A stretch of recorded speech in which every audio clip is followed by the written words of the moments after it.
I see the same headlines. Crimes committed in the name of the divine. People.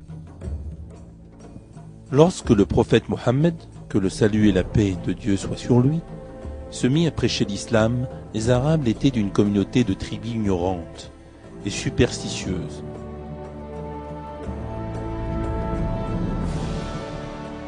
C'est grâce à la lumière du Coran qu'ils ont été sauvés des croyances païennes pour suivre le chemin de la raison. C'est alors que l'un des développements les plus étonnants de l'histoire de l'humanité eut lieu en quelques décennies. L'islam, qui émergea au sein de toute la petite cité médinoise, se répandit de l'Afrique jusqu'à l'Asie centrale. Les Arabes, qui auparavant ne pouvaient même gouverner une petite cité en harmonie, devinrent maîtres d'un empire mondial. Dans son livre « The Straight Path », le droit chemin, l'expert américain en islamologie, le professeur John Esposito, décrit l'aspect miraculeux de l'ascension de l'islam en ces termes. Le fait le plus marquant à propos de la première expansion de l'islam est sa rapidité et son succès. Les académiciens occidentaux s'en sont émerveillés. En l'espace d'une décade, les forces arabes défirent les armées byzantines et perses pour conquérir l'Irak, la Syrie, la Palestine, la Perse et l'Égypte. Les armées musulmanes prouvèrent qu'elles étaient puissantes et conquérantes, sans être pilleuses ni destructrices.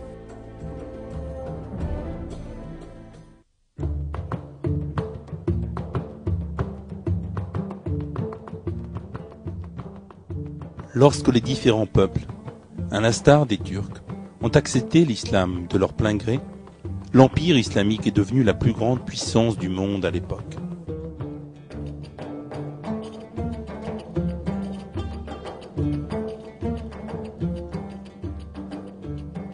L'une des principales forces de l'empire musulman était le développement scientifique sans précédent dont il était porteur.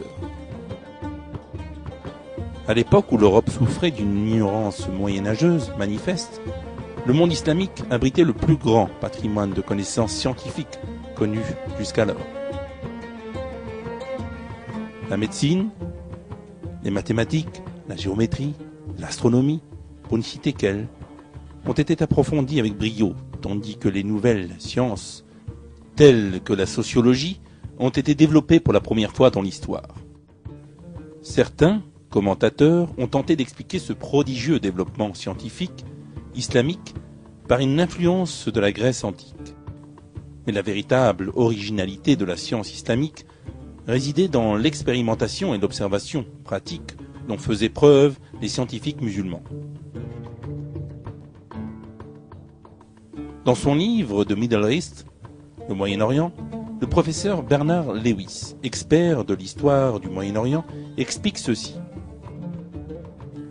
Les réalisations de la science islamique médiévale ne se sont pas limitées à la préservation du savoir grec, ni à l'incorporation de recueils d'éléments d'un Orient plus lointain et plus ancien. Cet héritage que les scientifiques islamiques médiévaux ont légué au monde moderne a été le fruit de leurs propres efforts et de leurs contributions. Contrairement à la science grecque, qui dans l'ensemble tendait à être théorique, la science du Moyen-Orient médiéval aspirait à beaucoup plus de pratiques, notamment dans des domaines tels que la médecine, la chimie, l'astronomie ou l'agronomie. L'héritage classique a donc été largement clarifié et complété par les expériences et les observations du Moyen-Orient médiéval.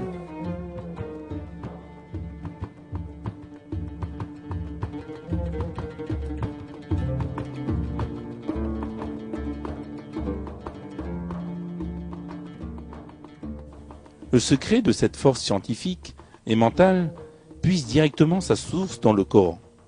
Les écrits d'un scientifique musulman de l'époque, extraits de son journal privé, démontrent de façon saisissante à quel point le concept de la science, basé sur le Coran, était vivant. Ainsi, pendant 1 an et demi, je me suis dévoué à l'étude. J'ai repris des études de logique et de philosophie. Durant ce temps, je n'ai jamais dormi la nuit et je n'ai jamais fait qu'étudier à longueur de journée. Chaque fois que je me trouvais confronté à un problème, j'allais à la mosquée. prié et supplié le Créateur de l'univers de me révéler ce qui m'était caché et de me faciliter la réflexion. Puis, la nuit, je regagnai ma demeure, posai une lampe devant moi et recommençai à travailler, lisant et écrivant. J'ai continué ainsi jusqu'à maîtriser toutes les sciences que l'on pouvait humainement détenir. L'Andalousie, berceau de la science musulmane, est devenue un centre majeur de l'innovation et du développement, particulièrement dans le domaine médical. Les médecins musulmans étudiaient des branches aussi variées que la pharmacologie, la chirurgie, l'ophtalmologie, la gynécologie, la physiologie, la bactériologie et l'hygiène. Ils ont d'ailleurs fait d'importantes découvertes bouleversant ainsi les fondements de la science moderne. Parmi ces nombreux scientifiques musulmans, on peut citer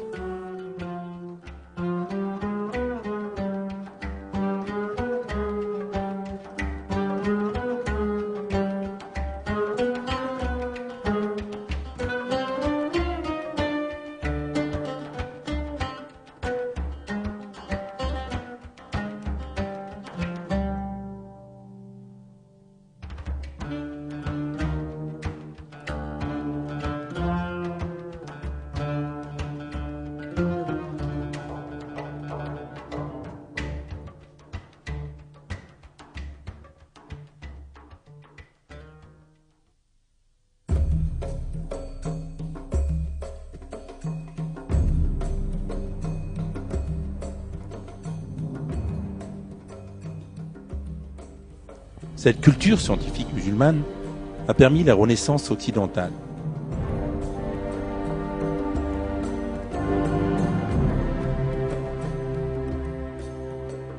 Les scientifiques musulmans agissaient dans le but ultime de découvrir Dieu à travers sa créature.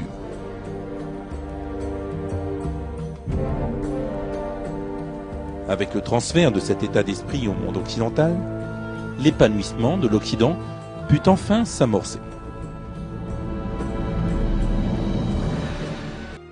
Le célèbre astronome Galilée, que l'Église condamna pour avoir déclaré que la Terre tournait, dit d'ailleurs ceci.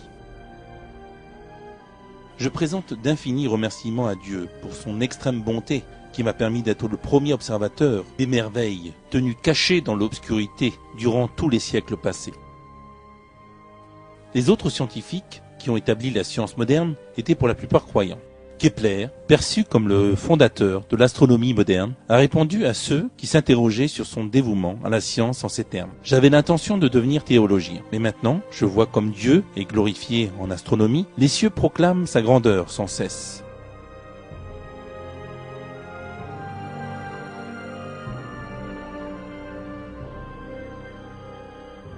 Quant à Newton, un des plus grands scientifiques de l'histoire, il a expliqué la raison et les motivations de son zèle dans l'investigation scientifique en disant « Il, en parlant de Dieu, est éternel et infini, omnipotent et omniscient.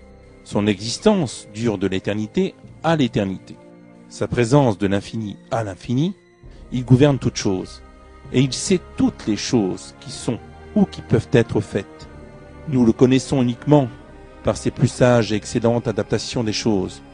Nous le vénérons et l'adorons comme ses serviteurs. » Pascal, le grand génie, le père des mathématiques modernes, a dit « Par la foi, nous connaissons son existence. Dans la gloire, nous devons connaître sa nature. »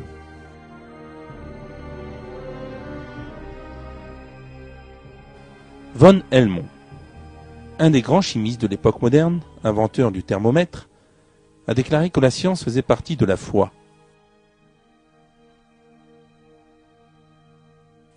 Georges Cuvier, le fondateur de la paléontologie moderne, considérait les fossiles comme les preuves vivantes de la création divine.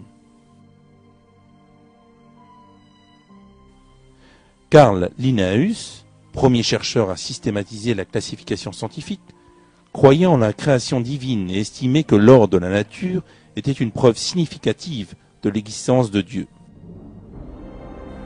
Gregor Mendel, moine et fondateur de la génétique, s'opposait aux théories de l'évolution de son temps, comme le darwinisme et le lamarckisme.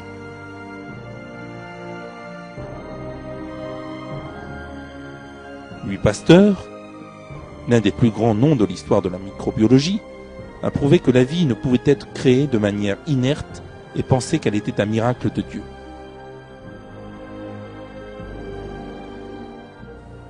Le célèbre physicien allemand Max Planck avait l'intime conviction que le créateur de l'univers était Dieu et insistait sur le fait que la foi était une qualité nécessaire des hommes de science. Albert Einstein, considéré comme le plus grand scientifique du XXe siècle, croyait que la science ne pouvait être impie et considérait que la science, sans religion, est boiteuse. Un grand nombre d'autres scientifiques qui ont écrit l'histoire des sciences étaient de fervents croyants.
Tous ces scientifiques ont cru en Dieu et ont servi la science avec l'intention de découvrir l'univers qui l'a créé. Comme Dieu l'a décrété dans le Coran, ils ont médité sur la création des cieux et de la terre et sont allés à la recherche de la connaissance divine.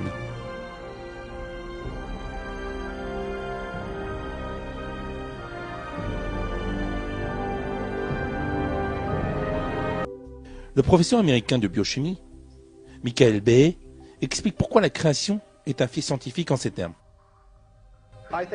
Je pense que la conclusion du dessin est une conclusion scientifique, une conclusion empirique, basée entièrement sur le système observable.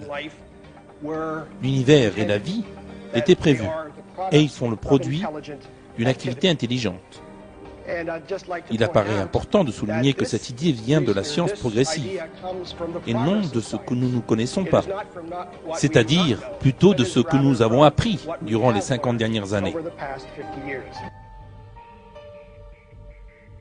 Le philosophe américain Philip Johnson résume le processus scientifique ainsi. Nous sommes ici comme produit d'un créateur intelligent qui nous a amenés à l'existence pour réaliser un objectif. Notre existence et celle d'autres êtres vivants sont dues à une activité consciente et intentionnelle d'un créateur.